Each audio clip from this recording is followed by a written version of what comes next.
Besama Ab, well world, will befeskadus, Adwamla, Amen. Besama Ab, well world, will befeskadus, Adwamla, Amen. Besama Ab, well world, will befeskadus, Adwamla, Amen. Good morning, blessings and love.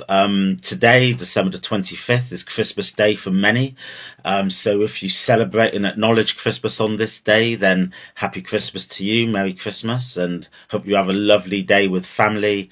And yeah, it's a good time to come together with loved ones. And even if you don't celebrate Christmas on this day, then because most of us are off from work because it's a holiday period, then there's still the opportunity to see family. So lots of traditions and religions that don't celebrate Christmas on December the 25th or any other time, such as Islam, etc. But they still often use this time to spend time with family because it is often a time that people have off work. And obviously I'm talking about, within the kind of so-called Western world or Christian world kind of thing. So yeah, it's a worldwide celebration, even though it's not a worldwide religious day. I haven't personally celebrated Christmas on December the 25th since I was about 17, which was, when was I 17? 1980 something. 1989, I think I was 17, something like that, 1988. But yeah, it is still a family time, and my loved ones around me do celebrate on this day. So yeah, wishing everyone well.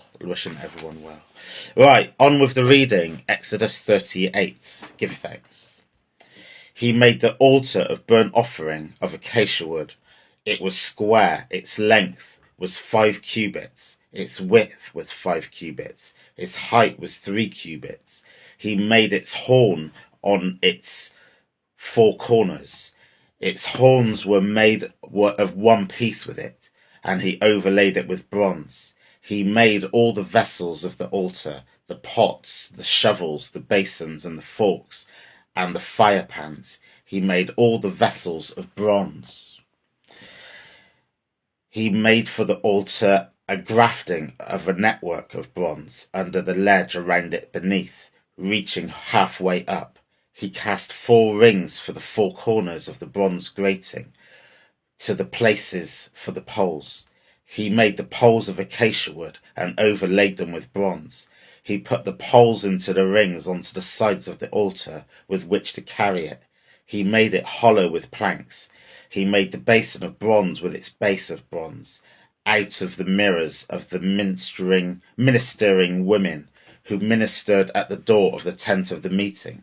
He made the court for the south sides and southward, the hangings of the court, which were of fine twin linen, 100 cubits. Their pillars were 20, and their sockets 20, of bronze. The hooks of the pillars and the pillets were of silver. For the north side 100 cubits. Their pillars 20, and their sockets 20, of bronze. The hooks of the pillars and their fillets of silver. For the west side of the hangings of the 50 cubits.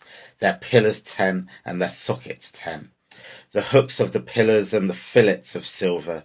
For the east side eastward 50 cubits.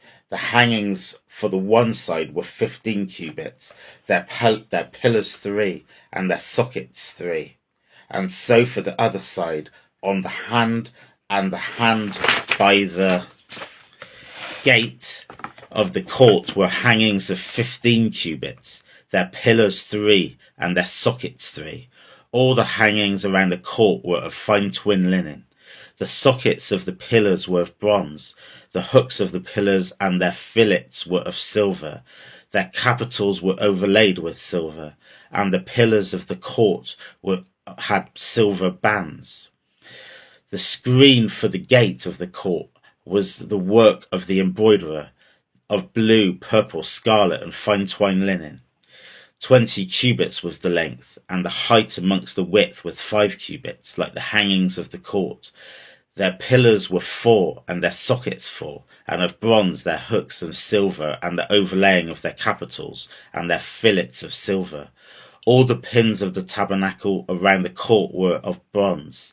These are the amounts of material used for the tabernacle, even the tabernacle of the testimony, as they were counted according to the commandment of Moses for the service of the Levites by the hand of the Ithamar, the son of Aaron, the priest. Bezalel, the son of Uri, the son of Hur, and of the tribe of Judah, made all that Yahweh commanded Moses. With him and Oholiab, the son of Ahisamach, of the tribe of Dan, an engraver and a skilled workman and an embroiderer, in blue and in purple and in scarlet and in fine linen. All the gold that was used for the work in all the work of the sanctuary, even the gold of the offering, was 9 talents and 730 shekels, according to the shekels of the sanctuary. The silver of those who were counted of the congregation was 100 talents and 1,675 shekels, according to the shekels of the sanctuary. A beker, a hand, that is, half a shekel, according to the shekel of the sanctuary, for everyone who passed over, to those who were counted from 21 years old and upward, for 603,550 men. The 100 talents of silver were for the casting of the sockets of the sanctuary, and the sockets of the veil, 100 sockets for the 100 talents, 1 talent per socket. For the 1,775 shekels he made hooks from the pillars, overlaid with capitals, and made fillets from them. The bronze of the offering was 70 talents, and 2,400 shekels. With this he made the sockets of the door of the tent of the meeting, the bronze altar, the grafting of it, all the vessels of the altar, the sockets around the court, the sockets of the gate for the court, and all the pins of the tabernacle, and all the pins around the court.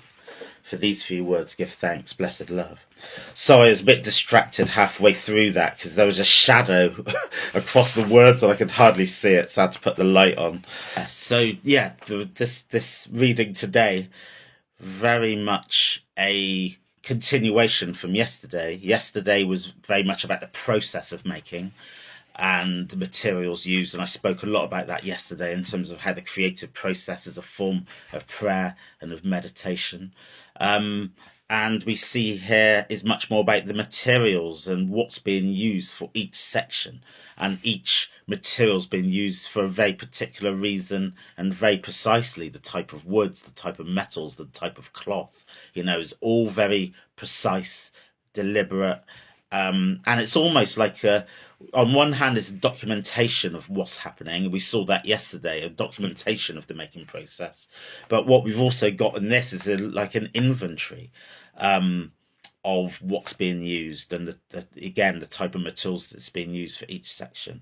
And if you think about the whole Bible, really the whole Bible is a documentation. It's an archive of these times, of these narratives, of these stories, of these experiences.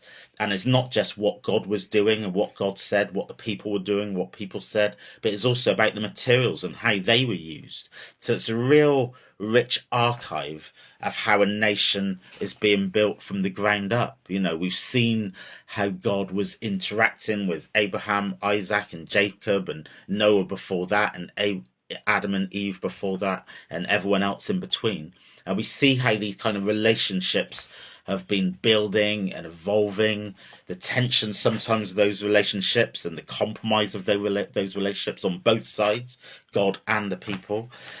So we have had a documentation of God and his people, but what we're getting here is also an archive and a documentation of God and the materials in those spaces as well, because humans don't live in isolation. They live with animals alongside and with materials alongside, and we're getting some really intimate glimpses here of how humans were interacting with their material environment, but with God very much instructing how some of those interactions were done, and particularly the making of the tabernacle, the ark, the altar, etc., and what was being used for all the different elements. So I think it's really interesting, this attention on what we call material culture, and this archive, this documentation, this inventory of how this played out and how this looked in the early days of God's people on earth. So yeah, I think it's fascinating for many reasons, really.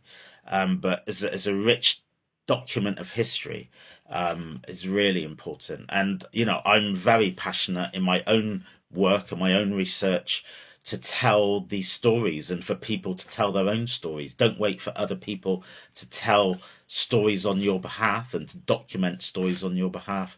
Tell your own story, document your own story, you know. Um, on a book I wrote recently or came out last year, is all about different objects in the kind of Black British home, and there's a chapter about the Dutch pot. And I thought the Dutch pot, as in the Caribbean Dutch pot, would have been a well documented history because it's a very well known object in Caribbean communities. But there wasn't, when I started to do the research, I realised there wasn't anything on the Dutch pot. There's a lot on the Dutch oven, which is the European version, and the European story is well documented within academia. Within the Caribbean part of that conversation, which is about the Dutch pot, there's very little done and hardly any academic studies at all, and it just goes to show that the things that we take for granted in our lives and think, oh, we don't need to write about that, that's not important, that really is important. We need to really tell our own stories, do that research, interview our loved ones and our friends and our family, our parents, our grandparents, and get their parents to get their stories documented. So for me, Exodus 37, but the whole Bible in itself is a rich archive of people getting their stories told, for future generations to learn from and appreciate. And I think that's the long-standing test of the Bible and why it's such an important book for us today. So it really gives us a blueprint and an insight into God's relationship, and someone had to write this down and document it. So, blessed love this day. Again, if you're celebrating Christmas on this day, have a blessed rest of the day. And yeah, God willing, be more tomorrow for Exodus 39. Blessed love. Give thanks.